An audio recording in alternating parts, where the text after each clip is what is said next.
Charleston, Carolina del Sur, a finales de la Ananda, en Batbacks Forges, existían secretos tan celosamente guardados que toda la comunidad adhiría a un silencio no por acuerdo explícito, sino por un entendimiento costestis plicias, sti por estizata, sino por un entendimiento colectivo.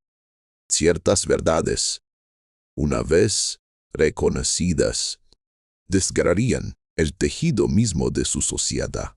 Esta era una ciudad de elegantes fachadas con balcones de hierro forjado y vastas plantaciones de arroz, donde un patrón en modo había comenzado a surgir y que todos parecían determinados a ignorar.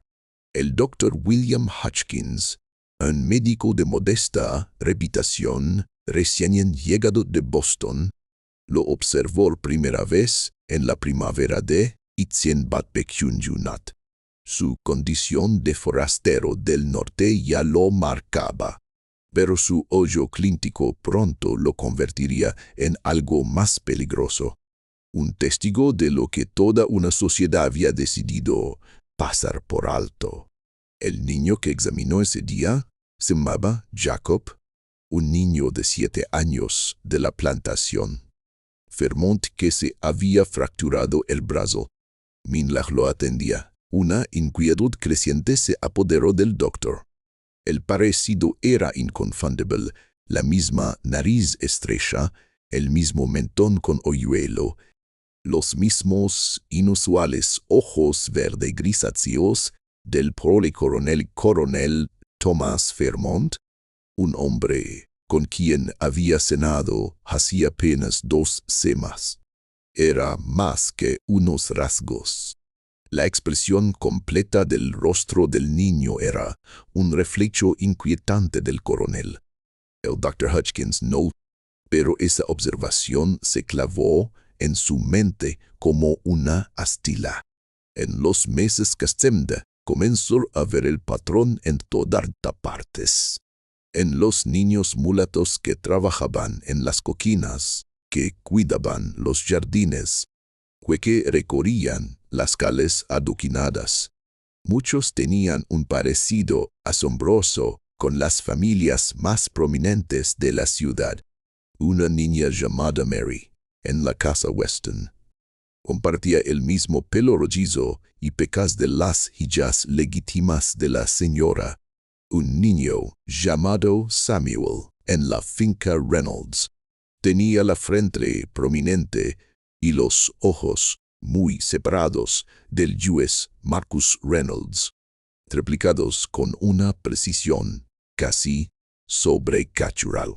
Una adolescente llamada Hannah, en la plantación Pritchard, lucía la misma nariz aguileña y por mulos altos que el comerciante Edmund Pritchard.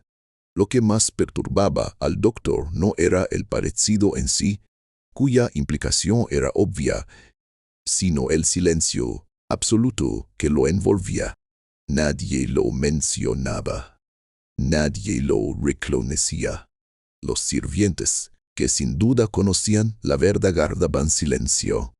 Los amos que veían estos recordatorios vivientes de sus propios rasgos actuaban como si no notaran nada extraño. Era como si toda una explosión hubiera acordado colectivamente apartar la mirada de lo que tenían ante los ojos.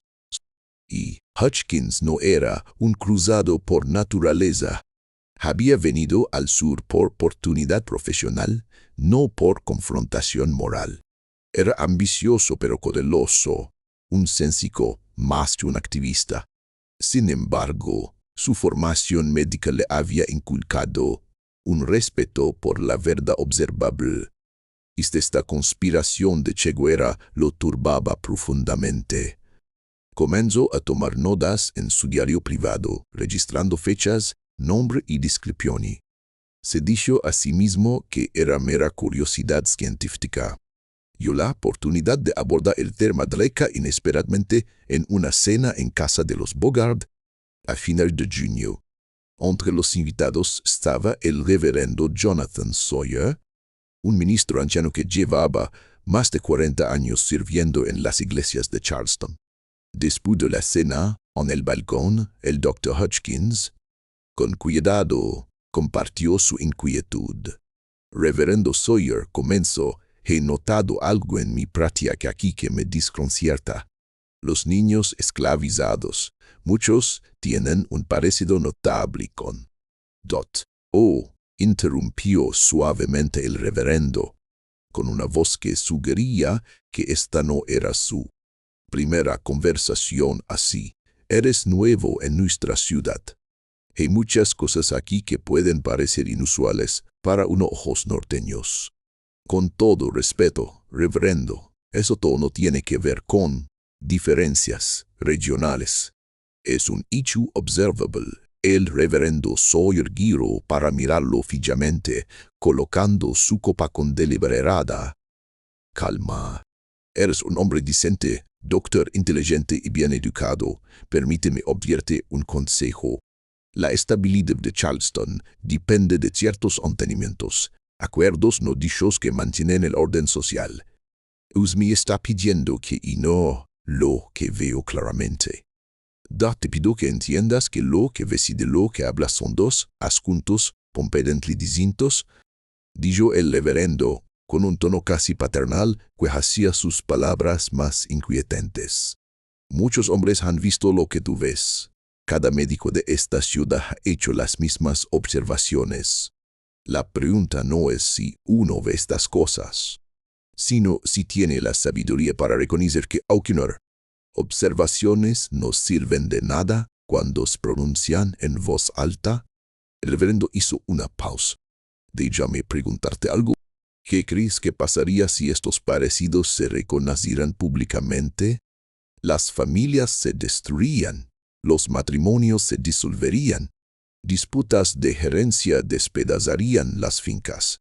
Los niños, tanto los reconocidos como los no reconocidos, sufrían consecuencias que no merecen. ¿Y si con qué presto? Para satisfacer un principio abstracto de la verdad. La verdad no es abstracta, reverendo, es fundamental, y solo es. Los ojos del anciano se entristecieron. He sido ministro durante 43 años. 43 años. Doctor. A veces, no siempre, pero a veces el silencio es la elección más compasiva. Considera a los propios niños. Muchos de los que has notado reciben ciertas ventajas. ¿No es así? Mejorupa tareas más livianas, a veces instrucción.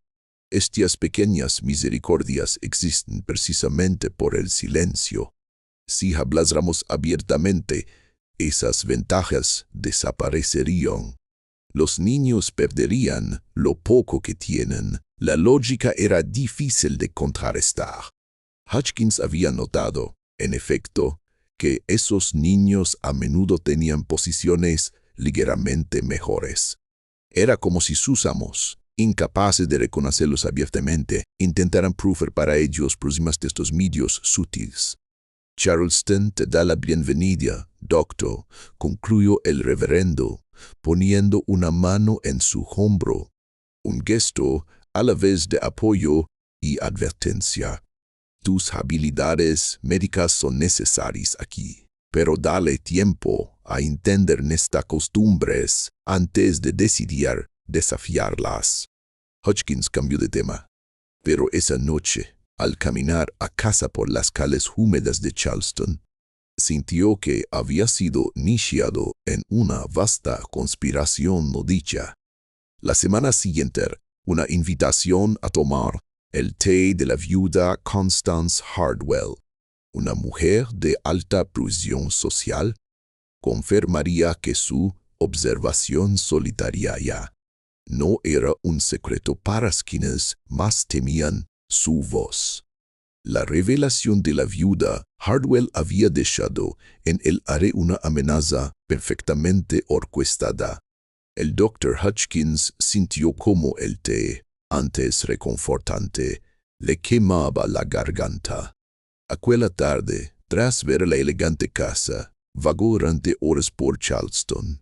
Amaba la ciudad, su arquitectura graciosa, la sociedad intelectual que comenzaba a acogerle, la historia que respiraba en cada adoquín. Pero ahora sentía su belleza como un decorado que ocultaba un pacto inquebrantable.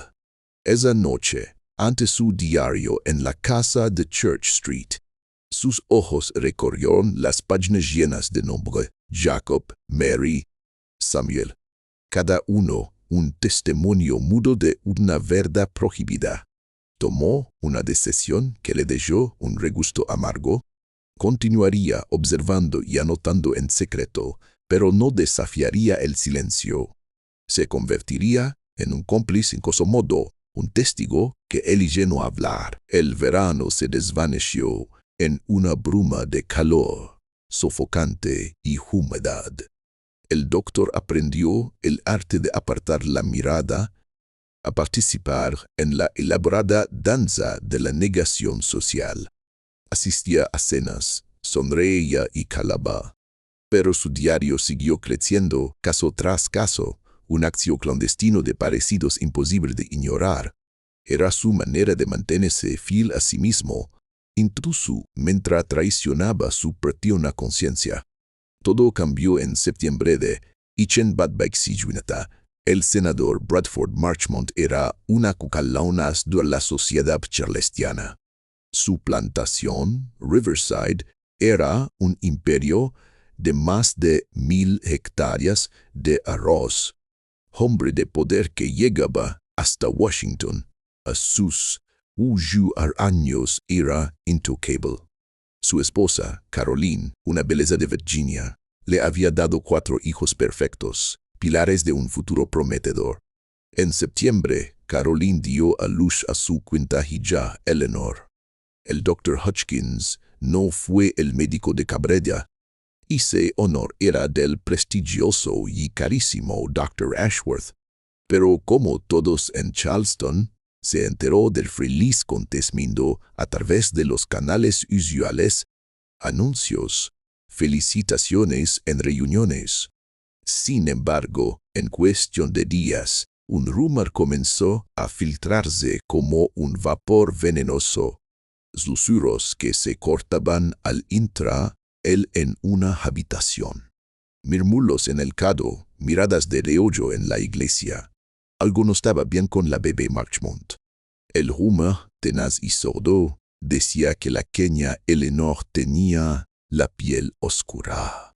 No el tono nacarado de su madre o sus hermanos, sino un color notable inconfundiblemente más oscuro, de hecho, que el de muchos niños, esclavizados en la plantación Riverside. La noticia corrió por Charleston como un fuego subterráneo. Nadie lo dijo abiertamente, por supuesto, pero el peso del secreto, tan bien guardado durante generaciones, pareció agrietarse de repente. Aquí no había parecido que pudiera explicarse con vagas coincidencias genéticas. Aquí la verdad, tosca e inaplable, se presentaba en una cuna de encaje. El Dr. Hutchins sintió una punzada de ansiedad mezclada con un morboso enchleestaquiselic. Es como manejaría la élite este hecho imposible de negar.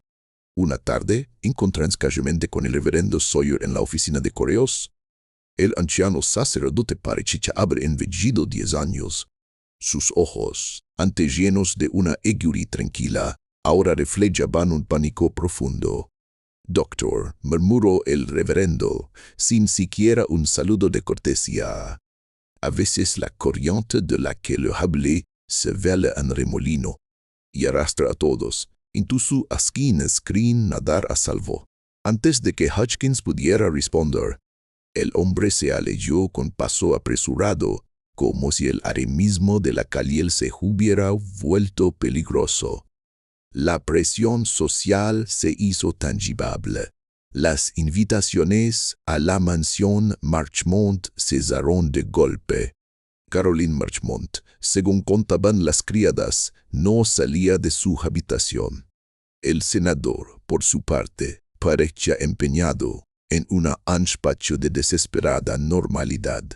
Fue visto en su club, hablando con exagerada animación de política y cosechas, con una tensión visible en la mandíbula.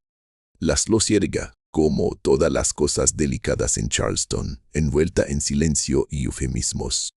Se denunciou, a través de un lacundo comunicado del Dr. Ashworth, que la pequeña Eleanor padecía una condición hepática congénita que afectaba su pigmentación. Una enfermedad rarísima, se aseguraba.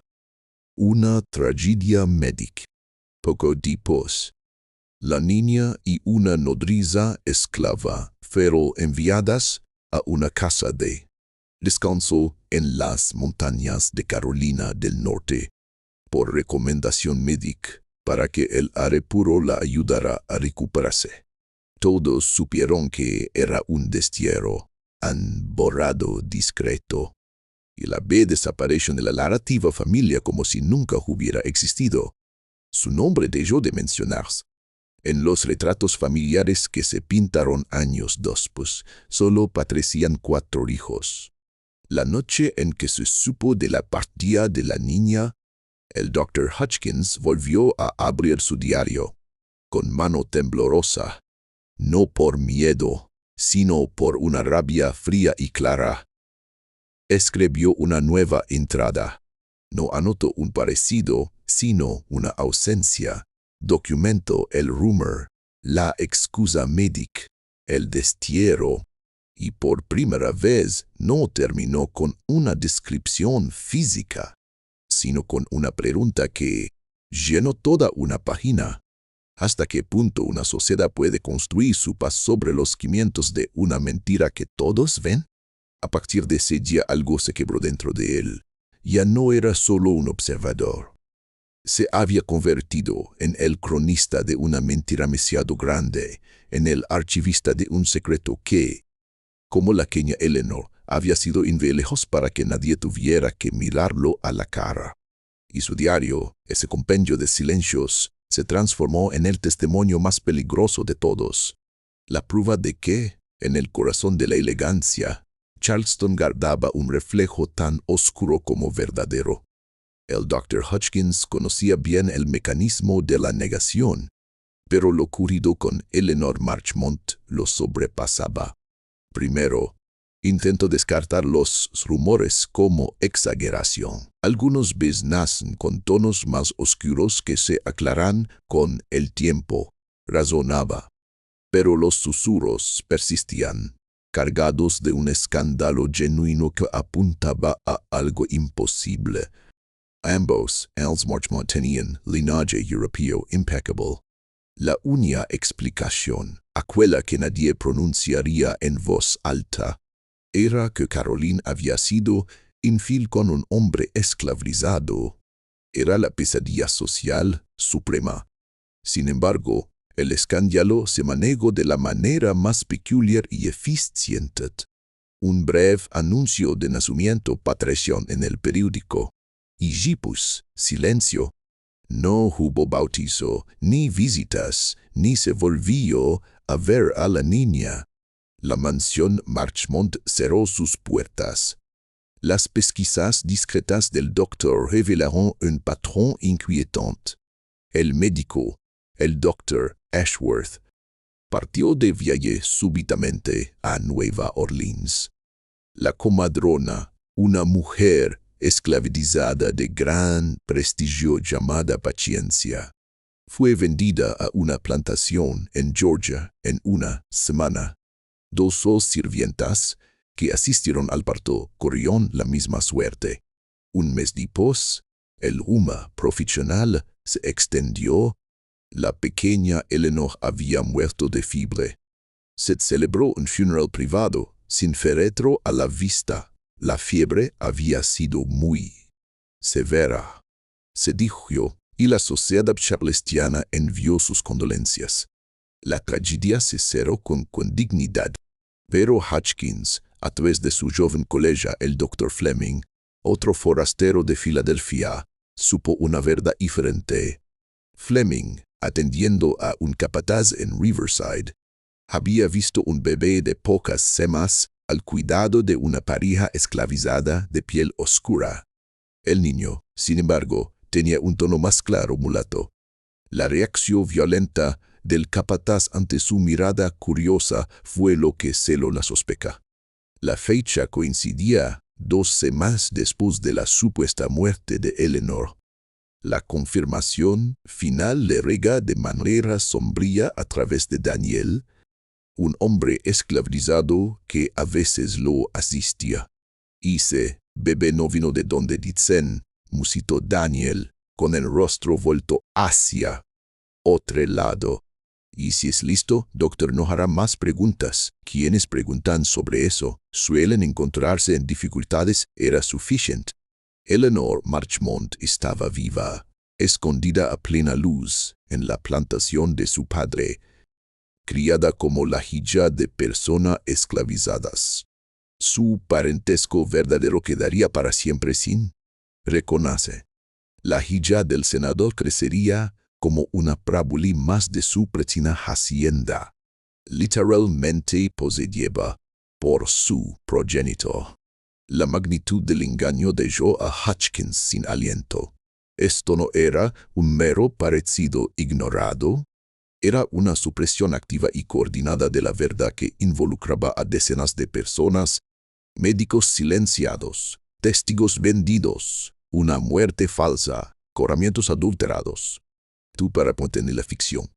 Una náusea profunda, mezclada con una determinación fría, se apoderó de él. Esto iba más allá de casos aislados. Era un sistema devorado. Comenzó a investigar con más profundidad cuán común era lo de Eleanor. Es lo que descubrió en las investigaciones de lo horrizo. El caso de los Marchmont era extremo, pero no único. A lo largo de los años, otros niños de familias prominentes que no encajaban en el aspecto esperado habían sido desaparecidos de los records oficiales. Algunos fueron declarados muertos al nacer y enterrados rápidamente. Otros enviados con parientes lejanos, y otros como Eleanor, escondidos entre la población esclavizada de sus propias familias. El caso más perturbador que documentó fue el de la familia Grantham, 15 años atrás. Elizabeth Grantham había dado a luz un hijo, William N. Babbitt Jr., con rasgos que sugerían ascendencia mixta. La historia oficial fue que nació muerto. Había en su una lápida. La realidad era que William, ahora un joven de 15 años, trabajaba en las caballerizas de la plantación Grantham, criado por una nodriza esclava y poseído por su propio padre, que ya más lo reconoció. Había más, una hija de los Preston N. Babbitt Sanjuku, enviada a Georgia, un hijo de los Whitefield en Babbitt muerto por complicaciones. El patrón era claro y atroz. Cuando la conspiración del silencio fallaba y la evidencia era demasiado obvia, la sociedad de Charleston tenía una solución lista: desaparecer al niño dentro del sistema de esclavitud, usando el mismo mecanismo de Prupanis para ocultar la evidencia de sus propias transgresiones. Hutchins comprendió que ya no documentaba meros parecidos físicos, sino todo un mecanismo de supresión. Toda la estructura de Charleston era cómplice. Los médicos falsificaban certidumbre de defunción. Los abogados procesaban carmioncios falsos. La iglesia oficiaba funerales ficticios. Los periódicos publicaban escuelas mentirosas. Todos lo sabían. Nadie hablaba. Una resolución se cristalizó en su interior. No actuaría públicamente. Había aprendido esa lección, pero tenía que asegurarse de que la evidencia sobreviviera. Trabajó con urgencia creciente durante el otoño de Ichen Batbaxiyu Chinita. Su diario se transformó. Ya no eran simples observaciones, sino un dossier meticuloso de la conspiración misma. Anotaba nombre, fechas, circunstancias. Hablaba con cautela con personas esclavizadas que se arriesgaban a confiar en él, recogiendo retazos de verdad en el mar de silencio obligado. Estaba construyendo, página a página, el acto prohibido de una ciudad construida sobre un secreto. Los testimonios que el Dr. Hodgkins lograba recoger desgaraban su corazón. Había madres que criaban hijos que no eran suyos, cargando en silencio en secreto de su verdadera ascendencia. Niños que crecían confundidos por su pronirostro, sabiéndose diferentes sin entender por qué. Familias destrozadas, cuando un hijo inconveniente era vendido para mantener la ficción. Una anciana cocinera llamada Marta, con 60 años de servicio en casas de Charleston, los resumió con cansancio. Siempre ha sido así, doctor. Siempre estos niños que se parecen a sus amos. Antes al menos se susurraba. Ahora es como si todos hubieran acordado no hacer ni eso. Como si al negarnos a verlo, dejara de ser verdad. ¿Cuántos ha visto? Demasiados. Y lo triste es que la mayoría nunca lo sabrá. Crecen pensando que son lo que aparentan. Quizás sea una misericordia, o quizás no puedo decidirlo. Dijo ella. Incluso logró entrevistar a un médico retirado, el Dr. Albert Morrison, enfermo de tisis y filosófico ante la muerte. He atendido 1000 partos, le confieso con voz débil, y al menos 50 de vez que no se parecían a lo que debían. Rasgos mestizos donde ambos padres eran blancos, piel oscura donde debía ser clara. ¿Y qué hacía? Morrison tosió un sonido profundo y doloroso. ¿Qué podía hacer? Claro. A veces me pedían que certificara la muerte de un niño vivo o que falsificara rollos. Lo hice porque eso es lo que hace todo médico en Charleston. Si te niegas, no trabajas. No le atormentaba. Claro que me atormenta. Me muero con ese peso. Pero dígame, doctor, ¿qué elección teníamos? Era la pregunta sin respuesta. El valor individual parecía inútil contra un sistema de negación tan perfectamente engranado. En noviembre, la presión escaló. Hodgkins encontró su consulta vandalizada. No había destrozos, pero estaba registrada. Adilen buscaba algo específico. Su diario, escondido, halló una tabla suelta en su dormitorio. Estaba a salvo, pero el mensaje era claro, lo vigilaban.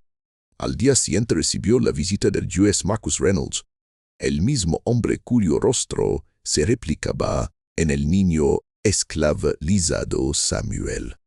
Era un hombre imponente, sin tiempo para cortesías. Seré directo, doctor. Sus indagaciones preocupan a personas importantes. Son asuntos que es mejor dejar en paz. Soy un médico, observó. Es un invitado en nuestra ciudad, replicó Reynolds, su voz cargada de autoridad. Y los invitados que abusan de la hospitalidad suelen ver la retirada. Hodgkins sintió hervir la sangre. Ella me está amenazando. Le informó de consecuencias. Su consulta decae, ¿verdad? Los pacientes lo abandonan. Las enviaciones escasean. Esto continuará. En 6 meses, Charleston le será imposible. En un año se irá arruinado. El juez se inclinó hacia adelante. Sus ojos eran de piedra. Pero si demuestra sabiduría, Si entiende cómo funcionan las cosas aquí, su práctica se recupera. Charles es muy generosa con quienes respetan sus costumbres. Tras la partida del juez, Hutchins permaneció sentado mucho rato, las manos temblorosas. La amenaza era real. Reynolds tenía el poder, las conexiones y el respaldo tácito de toda la altura de Charleston.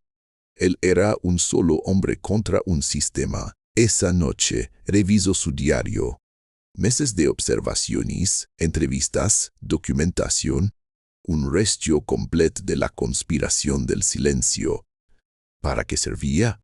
No podía publicarlo al FLI, ningún periódico lo tocaría. No podía enviarlo al norte sin riesgo de interceptación.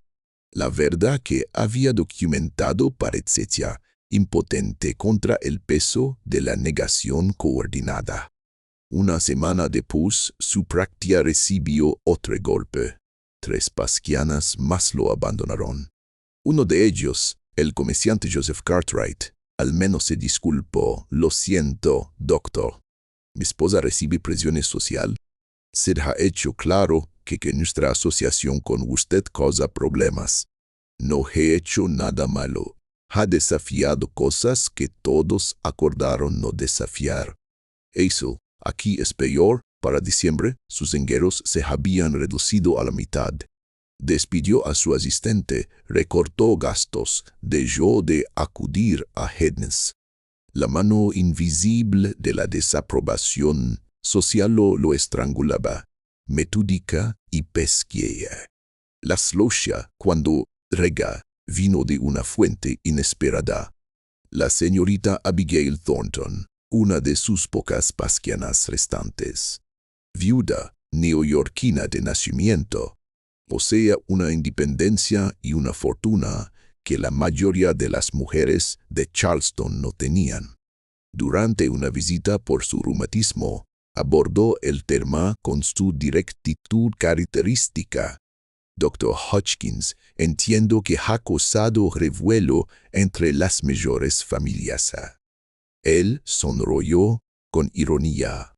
No era mi intención, no sé modesto. Todos saben lo que observa y anota. La pregunta es qué piensa hacer. Algunos apuestan a que se irá de Charleston en un mes. Otros que se callará, unos pocos. Que hará algo necio que forzará una acción más directa. ¿Y usted qué piensa? Él lo estudió con unos ojos agudos que, a sus 72 años, no perdían lidería. Pienso que es un hombre luchando con su conciencia. Reconozco la mirada porque yo la tuve. Le siguió una sila. Cuando llegué a Charleston hace 40 años como una joven esposa, me impactó lo que vi. Las semejanzas, las realidades no dichas. Era joven, idealista, recién salida de Boston. Creí que era mi deber hablar. ¿Qué pasó? Me educaron, dijo secamente. Personas como las que ahora lo visitan a usted me explicaron, con términos suaves y firmes, que mis observaciones, aunque ciertas, no servían a ningún prostituta. Que decirlas en voz alta causaría daño sin producir beneficio, que amenazaba la estabilidad de un sistema que, con todas sus fallas, mantenía el orden. Hizo una pausa, su expresión distante. Y lo tefté. Era joven, dependía de mi marido y sus protecciones. No tenía la fuerza para entrarme a toda una sociedad. Su voz se cargó de una amargura antigua, pero me he arrepentido cada día desde entonces. Durante 40 años, doctor, he vivido en silencio. He visto crecer a niños sin saber quién son. He visto familias construidas sobre mentiras, herencias repartidas según ficciones. Y no he dicho nada. ¿Por qué me cuenta esto ahora? Porque quiero que sepa que sé lo que sé que decida habrá consecuencias. Si habla, estará el ruin profesional y el exilio social. Si cala, estará la lenta erosión de su conciencia. el vaciamiento de su ser. La anciana tomó su mano, sus dedos artríticos sorprendentemente firmes. Ninguna elección es fácil. Pero si elige guardar silencio, al menos asegúrese que la verdad no muera con usted. Encuentre una manera de que su diario sobreviva. Algún día, alguien bestule saber lo que realmente pasó aquí. Ambas acciones le costarán algo esencial. El Dr. Hutchins absorbió aquel consejo, el más honesto refirió. ¿Y se quejaría usted en mi lugar? La señorita Thornton guardó un largo silencio, sus dedos anudados, jugueteando en el regazo. No puedo responder, porque no sé qué habría hecho de haber sido más fuerte. Pero si le digo esto, si tiene evidencia, documéntela. No para publicarla ahora. Eso lo destruiría sin cambiar nada, sino para la historia, para que algún día, cuando las circunstancias cambien, alguien sepa la verdad. Era la sabiduría más clara que había con Zené. Esa misma noche comenzó a planear. Durante el mes copió su diario a mano varias veces. Cada copia, de más de 200 páginas, detallaba no solo los parecidos, sino todo el sistema que mantenía el silencio, los médicos que falsificaban rollos, los abogados que tramitaban carronchos fraudulentos, los ministros que oficiaban funerales de niños vivos. Envolvió cada paquete en tela engrasada para protegerlo de la humedad, y luego en lona. Distribuyó los paquetes como semilas de verdad. Una copia fue a la bóveda bancaria de la señorita Thornton. Otra a su hermano Edward, abogado en Boston. Una tercera la enterró en un recipiente metálico. En una cabaña que poseía fuera de Charleston, marcando la ubicación en un documento que también confió a la señorita Thornton. Otras copias las envió a colegas de profesión en Filadelfia, Baltimore y Richmond, pidiéndoles que las guardaran celadas durante al menos 20 años. La copia final la mantuvo bajo las tablas del suelo de su dormitorio. Era su compromiso con la conciencia. No publicaría, no se martirizaría inútilmente, pero tampoco vería que la verdad desapareciera. Algún día, quizás mucho después de que todos los involucrados murieron, su testimonio emergería. Para marzo de Ichen Babak Sijubach había terminado la distribución. Su pratia, tras estabilizarse en un nivel modesto, comenzó a recuperarse lentamente. Se había extendido la palabra de que había cesado sus investigaciones. Nunca más fue invitado a los eventos más exclusivos, pero tampoco fue totalmente aislado. Lo categorizaron como excéntrico, pero inofensivo, la prisión exacta para sobrevivir en Charleston. Aprendió a ver sin ver, a saber sin reconocer. Se convirtió en otro participante más de la conspiración del silencio. Pero cada noche pensaba en aquellos paquetes celados, esparcidos por el país. Su verdad, preservada. Era una victoria pequeña, quizás sin sentido práctico inmediato, pero era algo. Los años pasaron. Hutchins se quedó en Charleston, una figura familiar que marginal en la comunidad médica. Nunca se casó, nunca alcanzó gran prominencia, nunca retó de nuevo el orden social. Pero siguió observando su diario original, el escondido, siguió creciendo. Vio a Jacob convertirse en un carpintero diestro, con los rasgos del coronel Fairmont, aún más marcados con la jezda. Trató una lesión en su mano. El joven era educado, respetuoso, y no dio indicio de saber o importarle qué ojos lo miraban desde el espejo. Mary, la del pelo rollizo, se convirtió en una belleza que trabajaba en las cocinas de los western. Su parecido con Adelaide Weston era ya imposible de ignorar, pero nadie lo mencionaba.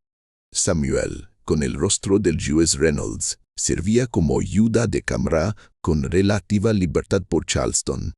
Su cara era una versión joven de la del juez, visible para quien quisiera mirar. Nadie miraba. A través de indagaciones discretas, Hutchins supo de Eleanora Marchmont, la niña que supuestamente murió de fiebre. Vivía, criada por una pareja esclavizada en Riverside, con el nombre de Ellie, aprendiendo el oficio de costurera. El senador Marchmont nunca la reconoció, pero dio órdenes discretas de que fuera tratada bien y liberada a los 25 años. Era lo mejor que podía observar a su hija mientras ya mantenía la ficción de su inexistencia. En Itzenbabecuyer, Caroline Marchmont murió de neumonía. En la recepción tras el funeral, Hutchins vio a una joven de unos 5 años sirviendo refrescos a los invitados con precisión cuidadosa. Era Ellie sirviendo en el funeral de su precinal madre, sin ser reconocida, invisible. Ese día sintió que su corazón se quebraba un poco más. Charleston cambiaba y no cambiaba. La economía del arroz florecía, las fortunas se renovaban, las tensiones políticas crecían, pero la conspiración del silencio se mantenía firme. Las nuevas generaciones aprendían las mismas reglas no dichas.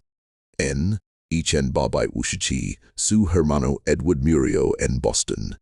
Entre sus efectos estaba el paquete selado que Hutchins le envió 9 años antes. Ahora, devuelto. La señorita Abigail Thornton murió en Ichenbabai-Ushichi. Su testamento dejó instrucciones explícitas para que el paquete que le confió se guardara durante 20 años antes de ser entregado a Hutchins o a sus herederos. El país se deslizaba hacia la guerra.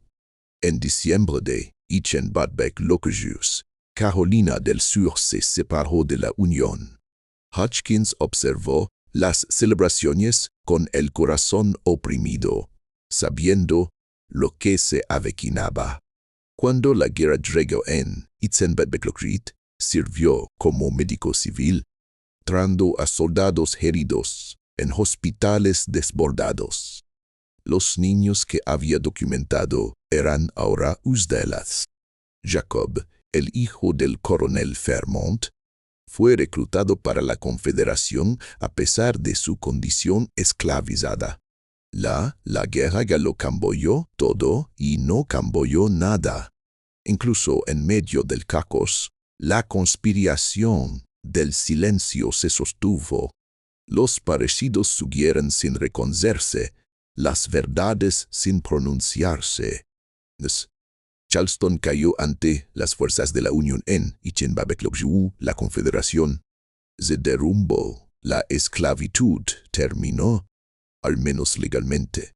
Hutchins, con 51 años, vio a personas esclavizadas celebrar su libertad en las calles. Vio familias buscando a seres queridos separados, personas tomando apule por primera vez, niños aprendiendo a leer.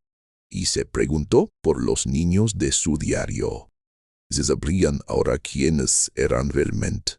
¿Israel les daría la libertad la verdad que la esclavitud les había negado? Buscó algunos. Encontró a Jacob, que había sobrevivido a la guerra y trabajaba como carpintero independiente en Charleston. Había tomado el apio Freeman, común entre los recién liberados. En Ichenbabai-Locujus, Hutchins lo trató por una neumonía y le preguntó, con cuidado, si sabía algo sobre su parentesco. Sé que mi madre se llamaba Rachel, dijo Jacob. Murió cuando yo era joven.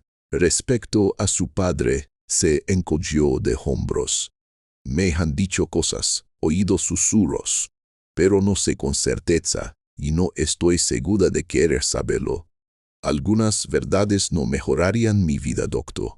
El doctor Hutchins escuchó ese sentimiento repetidamente.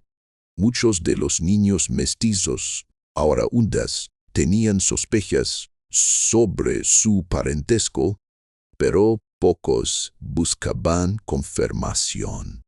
¿Y de qué ganarían? Las familias blancas nunca los reconocerían. La conspiración del silencio había funcionado tan bien que, incluso en libertad, muchos optaban por mantenerla. Mary, hija por sangre de Adelaide Weston, se había casado y mudado a Atlanta, dejando atrás la historia complicada de Charleston. Samuel, hijo del juez Reynolds, trabajaba como portero sin interés en confrontar su pasado. Eleanora Marchmont, Ellie, fue liberada según las instrucciones de su padre y trabajaba como costurera. El senador Marchmont murió en Batbeck-Jung sin reconocerla jamás. Esa familia solo me dio secretos y vergüenza. Le dijo a Hutchinson y Batbeck-Hatch.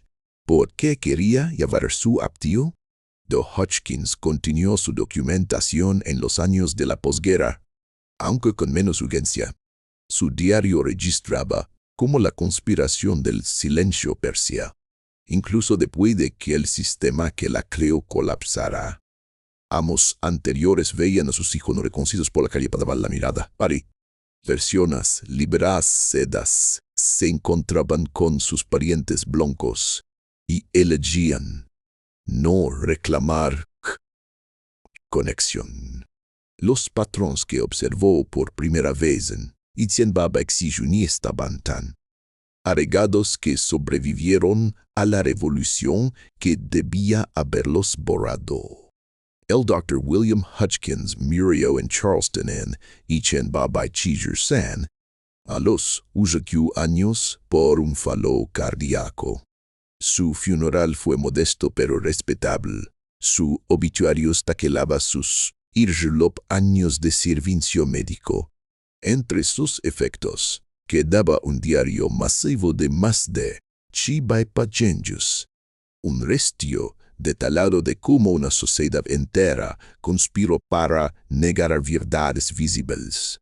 Su sobrino, sin entender su significado, lo guardó con otros papeles familiares.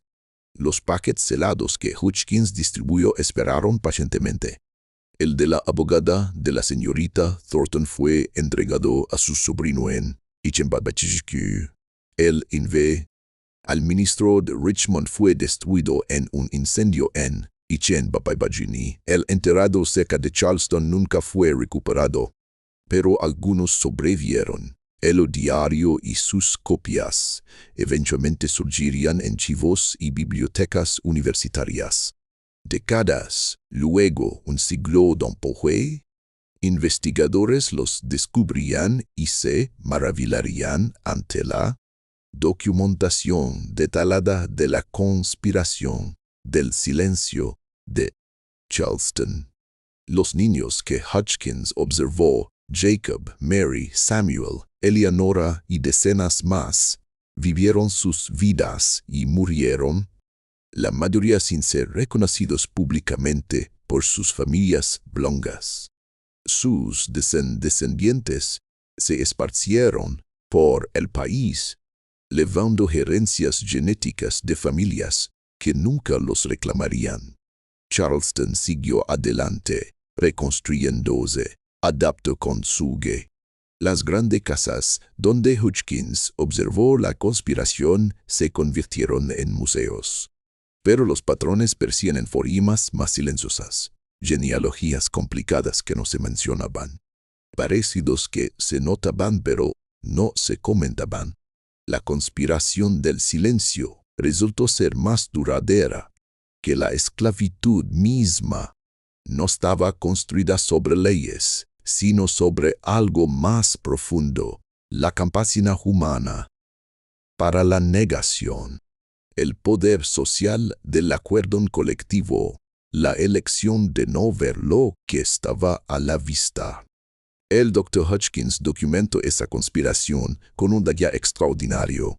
Preservó la verdad para la historia, aunque no pudo pronunciarla en su tiempo.